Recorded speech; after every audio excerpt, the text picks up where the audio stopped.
Bonjour tout le monde, donc on se retrouve aujourd'hui pour une petite vidéo rangement de tampons clear. Donc voilà mon nouveau rangement. J'ai commencé ce matin, donc je suis loin d'avoir fini, mais voilà ce que ça donne. Donc avec une planche de tampons par pochette. Donc l'idée n'est pas de moi, je l'ai vu sur YouTube en cherchant une astuce de rangement, enfin une bonne astuce de rangement surtout, qui me convienne bien. Parce que j'avais vu sur pas mal de vidéos que certaines utilisaient des boîtes de chez Soluscrap. Donc j'en avais acheté. Je vais pousser ça. Donc j'en avais acheté. Et voilà ce que ça donne. Donc effectivement, vous pouvez mettre beaucoup de tampons à l'intérieur.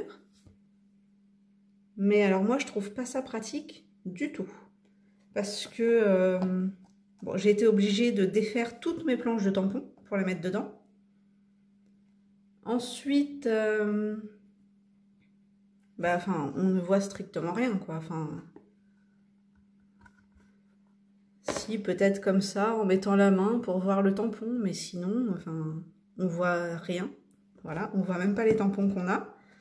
Si vous empilez les boîtes, voilà ce que ça vous donne. Donc, oui, c'est des boîtes qui sont intéressantes, on voit à travers, elles sont assez plates. Vous pouvez mettre donc des tampons sur chaque côté, mais personnellement, moi ça me convient pas du tout.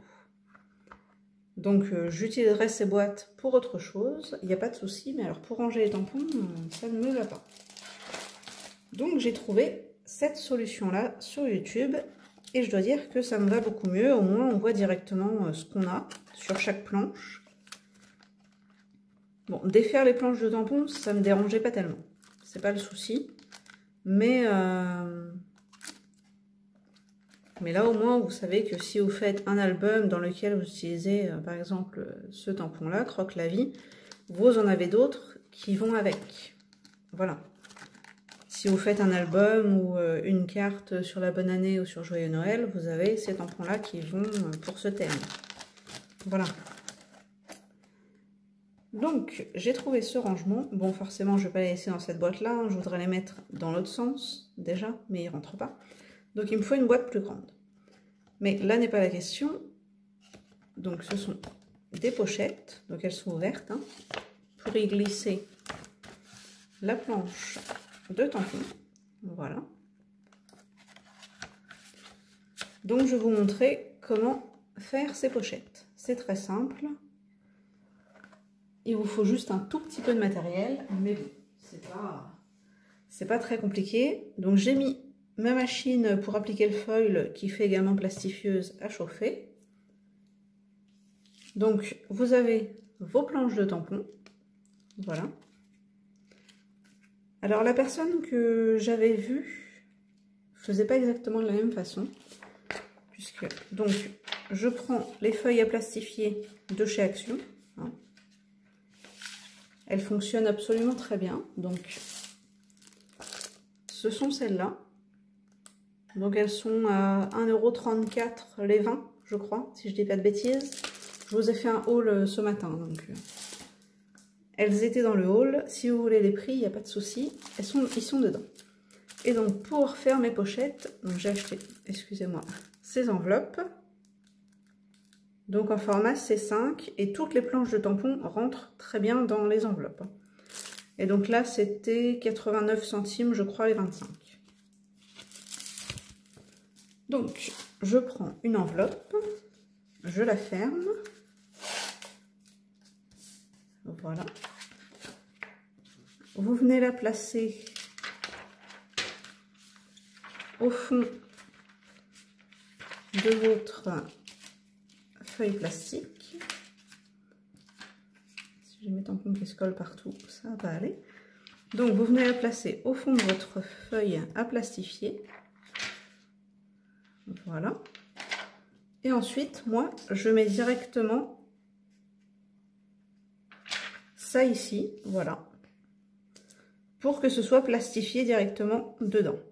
Alors que la personne que j'avais vue, après, il y en a beaucoup qui font cette technique, hein. Mais moi, celle que j'avais vue, elle tamponnait sur son enveloppe, en fait, tous les petits mots, enfin tous ces tampons. Et après, elle plastifiait.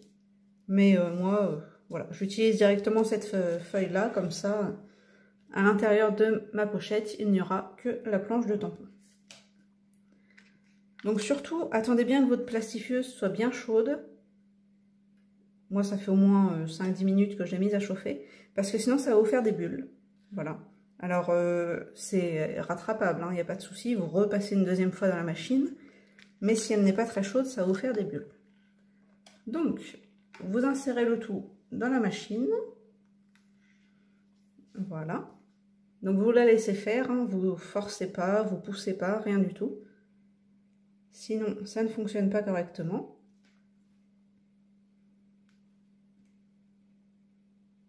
Bon, c'est un petit peu long, mais bon.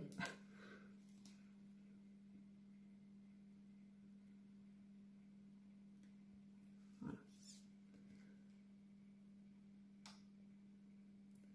Donc, votre feuille ressort de l'autre côté.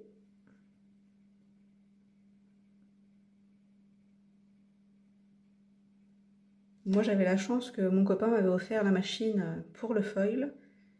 Donc, je ne savais pas trop comment m'en servir. Enfin, comment m'en servir, si, mais pourquoi m'en servir, puisque le foil, je m'en sers pas tellement. Donc, mais au moins, elle fait plastifieuse et je peux m'en servir pour ça.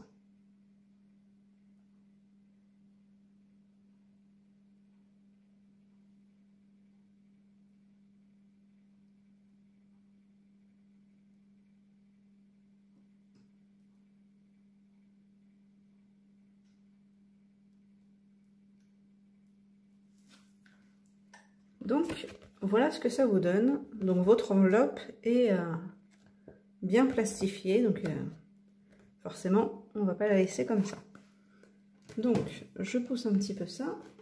J'attrape mon massicot. Voilà. Et donc, on va couper le surplus de plastique. Donc, ne coupez pas à ras de votre enveloppe. Sinon, vous risquez de faire une ouverture. Et c'est pas ce qu'on veut des pochettes bien fermées. Donc vous laissez une petite marge. Donc voilà. Je laisse une petite marge tout le long pour être sûr que ma pochette ne s'ouvre pas sur le côté.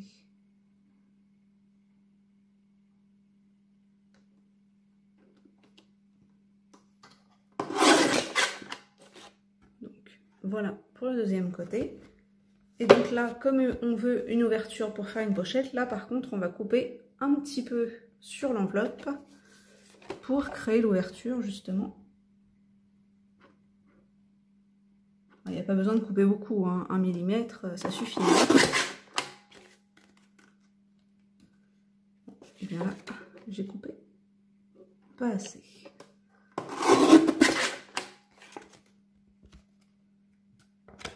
Toujours pas.